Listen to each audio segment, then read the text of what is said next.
Hey everyone, Brendan from Brinkley RV here. I'm going to give you guys a quick tutorial on the operation of your island flip-up of the Model I 280.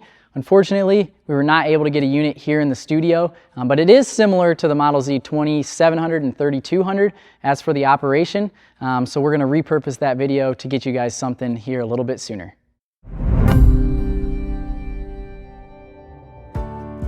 So when it comes to travel day, I know it can be hectic, but putting this down and storing it, we want to make sure that this is on your top list of things to accomplish before you close the unit up to hit the road. So we have it up right now.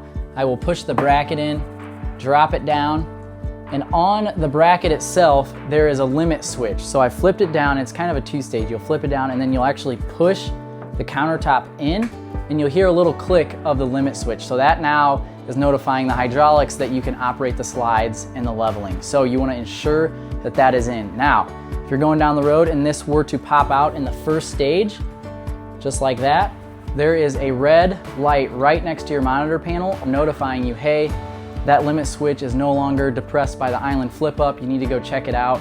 So it's just a really good safety feature to make sure that you don't possibly cause any damage to your unit before you get ready to hit the road.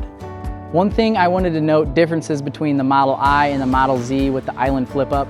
On the Model Z, when that flip up is in the out position, none of the hydraulics will work. So your slide outs and your leveling. When it comes to the Model I, when that flip out is out, just your slide outs will not operate. Your tongue jack and your stabilizers will still work due to those being on two separate systems. Thank you guys for watching. Hopefully you found that information useful.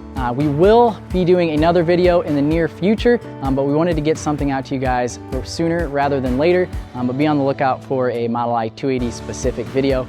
But for now, safe travels and happy camping.